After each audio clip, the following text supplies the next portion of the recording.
Me da mucho gusto estar con ustedes para platicar en nombre de la ley.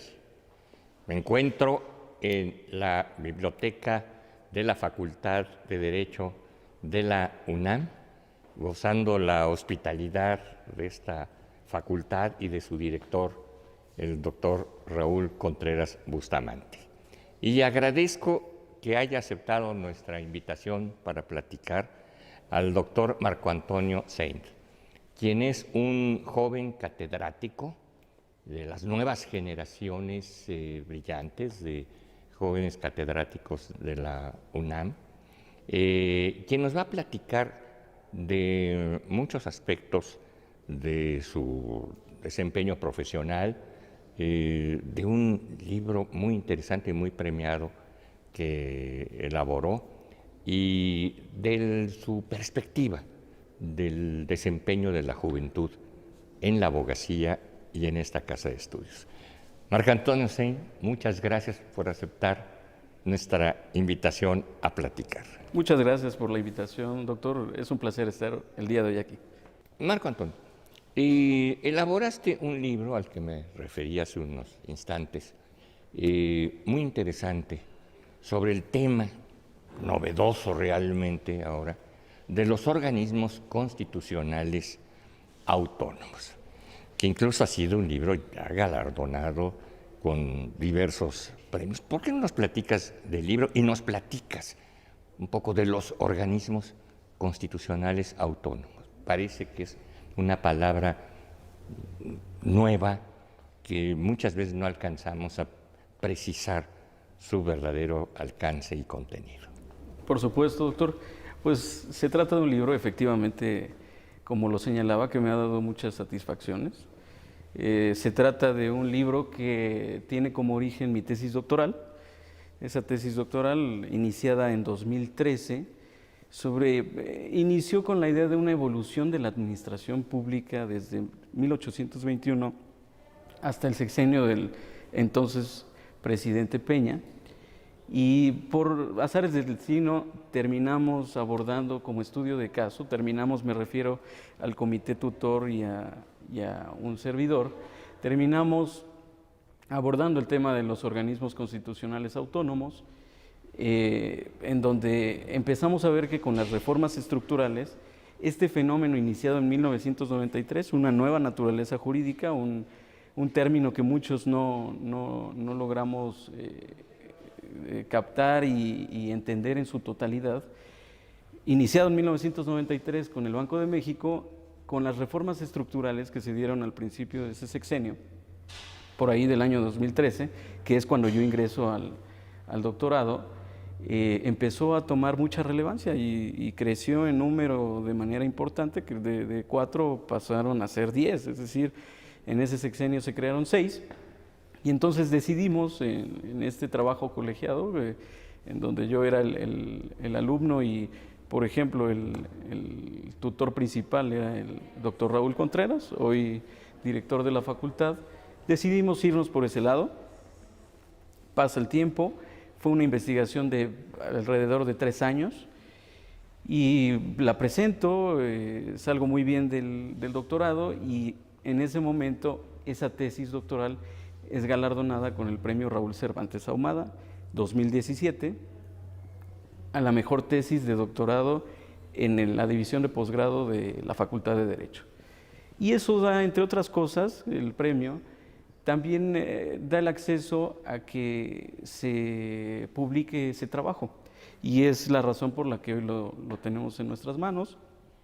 Y como le comentaba, es una obra que me ha llevado por muchos lugares, que me ha dado, repito, muchas satisfacciones, porque efectivamente estamos tratando de explicar de qué trata el organismo constitucional autónomo. Como premisa básica, yo he sostenido y estoy convencido de que es un cuarto poder. Es una naturaleza jurídica que surge ante el agotamiento de la teoría tradicional de la división de poderes, en donde nos han enseñado los clásicos que hay un poder ejecutivo, hay un poder legislativo y un poder judicial, pero surge esta nueva naturaleza jurídica que señalo que en su conjunto, de las hoy 8 que tenemos, después de la eliminación del Instituto Nacional para la Evaluación de la Educación y del que el Coneval, el Consejo Nacional para la Evaluación de la Política de Desarrollo Social, nunca alcanzó a perfeccionar esa naturaleza jurídica. Es una naturaleza jurídica que ha llevado que estos organismos, estas instituciones públicas, tengan una relación de coordinación con los poderes tradicionales, le llama la doctrina paridad jerárquica, y no, por lo tanto, no esté subordinado a ninguno. Entonces, como conclusión originaria, tenemos, si no son parte de ninguno y están a la par, entonces estamos hablando de un cuarto poder. Y surge un poco a partir de un fenómeno de descentralización que yo le llamo de sentido amplio, en donde empieza a verse con la desconcentración administrativa, luego con la descentralización administrativa, y tenemos como el último estadio de esta descentralización en sentido amplio al organismo constitucional autónomo, dejando aparte a las universidades públicas autónomas, que incluso yo considero que son más autónomas que un organismo constitucional autónomo. En muchas ocasiones he escuchado opiniones encontradas.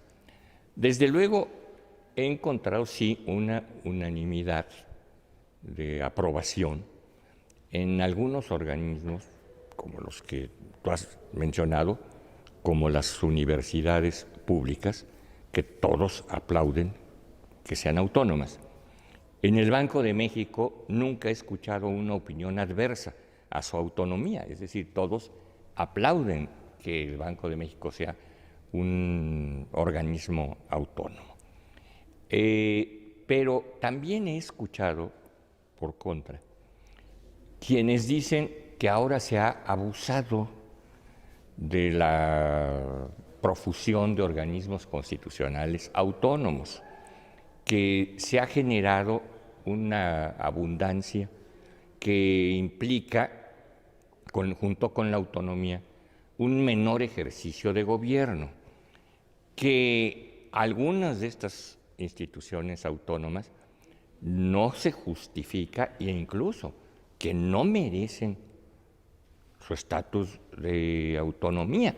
Y pongo un ejemplo, la Fiscalía General de la República, que consideran que no ha tenido ni la alteza, ni la majestad, ni los merecimientos algunos para ser autónoma. ¿Qué opina de esto el conocedor de la materia como eres tú? Mire, yo creo que más que un criterio cuantitativo de decir son demasiados o son muy pocos, yo creo más en un criterio cualitativo. Y sí estoy convencido de que hay temas que requieren de una especialización, de una solvencia técnica y de un no estar sujetos a presiones políticas que hacen necesaria en un sistema político como lo es el mexicano, en donde la figura del presidente, del jefe del Ejecutivo es muy fuerte, hace necesario que existan otras instituciones que empiecen también a funcionar como un control democrático, finalmente un control del poder. En el caso de la Fiscalía, creo que es muy poco tiempo para evaluar si está bien o no está bien que tenga autonomía constitucional. Llevamos con un fiscal muy pocos meses, un fiscal autónomo. La Procuraduría General de la República, con su anterior naturaleza jurídica, efectivamente no arrojó buenos resultados. Tan es así que cuántos procuradores hemos tenido en los últimos años. Si no le brindamos estabilidad a una institución, a la cabeza de la institución, entonces vamos a tener una institución que en todo momento va a tener de entrada un desorden administrativo y finalmente no va a cumplir con las tareas que tiene encomendadas. En cambio, si ya tenemos unos órganos de gobierno o en el caso de la Fiscalía, un fiscal que ya tiene una duración predeterminada en el cargo, por lo menos ya estamos iniciando brindándole estabilidad. De ahí vamos a empezar a ver que hacia abajo se hagan los cambios necesarios. En la Fiscalía todavía no hemos visto eso. Entonces, por eso yo sostengo que es muy poco tiempo para evaluar algo así. Cuando me dicen, ¿son demasiados? Pues No sé si son demasiados, pero yo sí tendría otros, ¿eh? A mí se me ocurre un instituto autónomo para el desarrollo de infraestructura. Correcto. Con lo que hemos visto a lo largo de los años en México, en donde los hospitales no se terminan, donde Se cancelan obras. se cancelan obras, donde hay hospitales que se construyen porque el diputado de ese distrito lo ofreció en campaña, pero no cumple con los criterios técnicos, porque a los 5 kilómetros hay otro hospital de primero o segundo nivel igual, que ya está cubriendo esas necesidades de esa región. Entonces, empezar por un instituto de infraestructura creo que sería muy sano. No estaríamos sujetos a que la construcción o la cancelación de las obras se dé por una especie de democracia participativa que además no cumple muchos de los requisitos que debería cumplir en los ejemplos que hemos tenido. Además de que, aunque los cumpliera, no sé si todos, yo no me sentiría capaz con mi formación para decir si está bien o no está bien que una obra se construya o no. No, simplemente no soy experto. Para eso yo creo que existen los expertos y para eso existen instituciones como esta universidad en donde se están formando a los expertos para que lo hagan. Esa es la riqueza que brindan las universidades, la formación de profesionales que traigan buenos resultados a la sociedad mexicana y a la sociedad de cualquier país. Se me ocurre un instituto de evaluación de las políticas de salud, porque también tenemos que la descentralización de los servicios de salud a finales de los 90 trajo muchos vicios en los gobiernos locales, en donde vemos que con el Seguro Popular, efectivamente, con esos ingentes fondos que ha tenido, se han utilizado muchas veces para otra cosa. Yo no creo, por ejemplo, que el Seguro Popular se deba eliminar. Creo que es un sistema que si se empieza a ejecutar con la concepción que tuvo en un principio de ser un seguro, entonces sería totalmente viable y estaríamos mejorando día a día la calidad de vida de todos los mexicanos, además de que estaríamos ampliando con el Fondo Catastrófico de Desastres, por ejemplo, todas las enfermedades que cubre.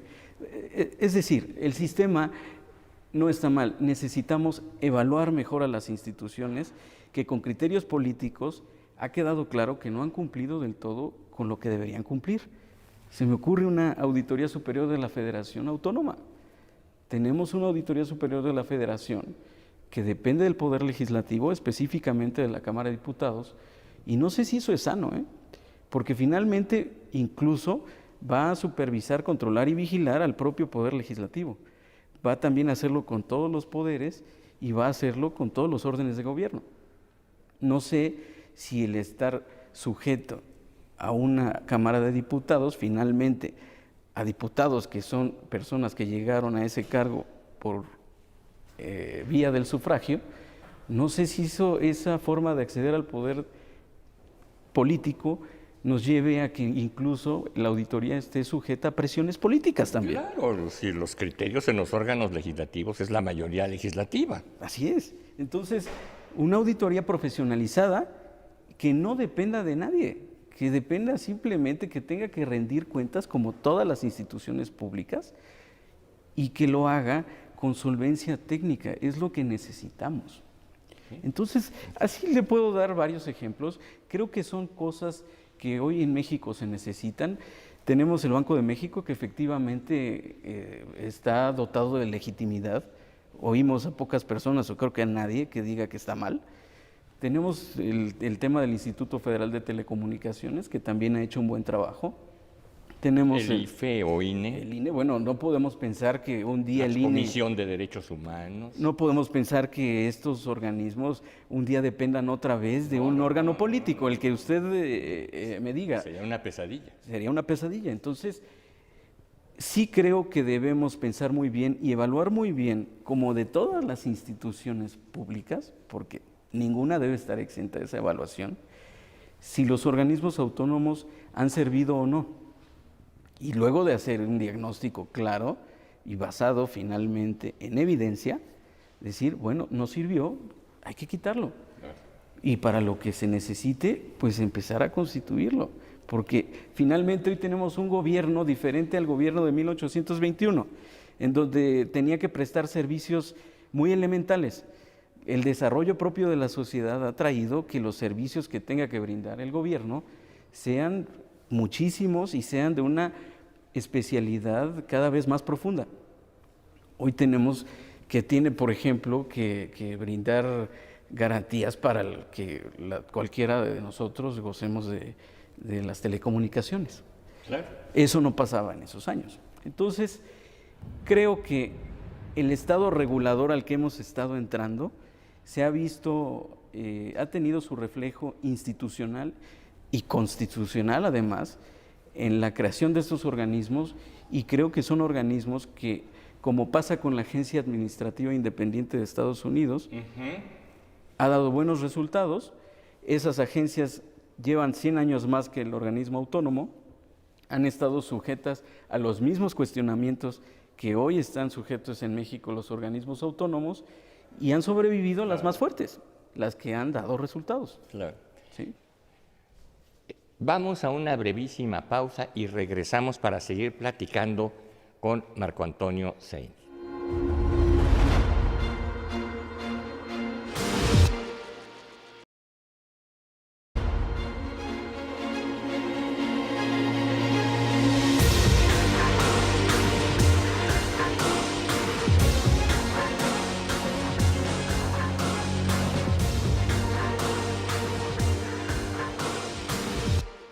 Regresamos a nuestra interesante conversación sobre organismos constitucionales autónomos con Marco Antonio Seyn. Efectivamente, y desde hace mucho tiempo, en algunos temas los ciudadanos decimos que no se meta el gobierno en esto. Y en otros, por el contrario, decimos, ojalá el gobierno se metiera en esto. Traigo a la mente, al recuerdo, cosas que tú por tu juventud no las viviste. Hace años me llamó telefónicamente un gobernador que era mi cliente, yo como abogado, para hacerme una consulta. Él no era abogado. Para hacerme una consulta. Tenía una gran manifestación pública afuera del Palacio de Gobierno. Y la petición de los ciudadanos era que el gobernador removiera al entrenador del equipo de fútbol local y designara a uno que sí pudiera llevar el equipo a mejores resultados. Me habló el gobernador, cliente mío, pues le dije que no tenía ninguna facultad y ninguna posibilidad. Se contrarió porque tuvo que salir ante sus gobernados a decir que él no podía quitar al entrenador. Estoy hablando del deporte más importante que tenemos los mexicanos. Pero no solo los ciudadanos. Tiempo antes, un presidente de la República, el presidente Luis Echeverría, con el objeto de mejorar el nivel de fútbol mexicano, designó a un llamado alto comisionado del fútbol. Designó para tal efecto a un funcionario importante de su gobierno, que además le encargó meterse en el fútbol. Desde luego el asunto no prosperó. No prosperó porque los primeros que dijeron que tiene que meterse el gobierno en el fútbol fueron los dueños de equipos, que por sí solos son juntitos un poder, una cúpula, son gentes muy importantes. Un factor real de poder. Es un factor real de poder y que podían decir no se mete el gobierno, pero jamás en nuestros equipos. En fin, quieren unos que se meta en muchas cosas, quieren otros que no se meta en muchas cosas. ¿Qué dice Marco Antonio Seyn? Pues, que la propia evolución de la sociedad mexicana nos ha llevado a convencernos cada día más, con altibajos, de que México es un lugar de instituciones, no es un lugar de personas. No podemos seguir pensando que una sola persona o que un grupo reducido de personas van a darle solución a todo. Se me ocurre, en mi experiencia administrativa, yo llegué a ver peticiones, lo que le llaman en el gobierno federal peticiones ciudadanas de ese tipo, donde la gente pide cosas, el pueblo así somos, pero hay quienes tienen facultades para hacer ciertas cosas y hay quienes no las tienen. Entonces no podemos seguir alimentando la idea de que una persona, por el hecho de ser la persona, va a arreglarnos todos los problemas. Eso no es cierto. Eso no es cierto. Y si buscamos nosotros una calidad en nuestro gobierno, y con gobierno me estoy refiriendo a los 3 poderes, a los 4 poderes bajo la idea que le planteé en un principio, pues tenemos que permitir a cada uno que haga su trabajo. La Corte hace un trabajo importantísimo, el Poder Judicial de la Federación hace un trabajo importantísimo de control democrático. Debemos empezar a entender qué hacen ellos y debemos empezar a apoyar lo que hacen. Seguramente hay malos ejemplos como los hay en todo en la vida, como los hay en las instituciones públicas, como los hay en las instituciones privadas, pero debemos estar convencidos que el diseño institucional de este país y de todo el mundo occidental está creado así, para que no haya una sola persona o un solo grupo de personas que puedan hacer lo que quieran, sino todo está sujeto a un control. Y es ahí donde yo veo esa importancia hoy fundamental de los organismos constitucionales autónomos. Como quiera que sea, podemos decir que la existencia de organismos constitucionales autónomos es un síndrome de evolución política, de madurez gubernamental y de abstinencia de ejercicio excesivo de poder. Por supuesto, además, esa es la parte buena. También debemos ver que surgieron por un tema de desconfianza del pueblo y de falta de legitimidad de los actores que ya existían. Con esa teoría tradicional, empezamos a tener a un pueblo que busca tener diques para que las personas, los que quieren ostentarse como todopoderosos, pues no puedan serlo y que estén sujetos siempre a un control. Y eso es sano, es maduro y es algo que seguramente traerá buenas cosas para el país. ¿Algo más que quieras agregar para nuestro público, Marco Antonio? Pues agradecerle mucho esta plática, agradecer que esté en nuestra facultad, que debo decir que es una facultad que a mí en lo personal me trajo de mi lugar de origen, de Huimanguillo, Tabasco, que es un municipio el más grande de Tabasco, pero con una cabecera municipal realmente pequeña. Yo nunca pensé poder estar, por ejemplo, el día de hoy aquí sentado con usted, y esto es lo que hace la Facultad de Derecho. Hace que los sueños se vuelvan realidad, y esto ni siquiera me pasaba por la mente, así como otras muchas cosas que me han pasado, y es lo que debemos hacerles saber a nuestros alumnos, que se pueden hacer las cosas, que todo queda en estar en el lugar correcto y poner la disciplina que se necesita. Muchas gracias, Marco Antonio Sein, por tu plática. Muchas gracias a la Facultad de Derecho y a su director, Raúl Contreras Bustamante, por habernos recibido y brindado su hospitalidad. Y a ustedes muchas gracias por permitirnos entrar en sus hogares y nos veremos en la próxima.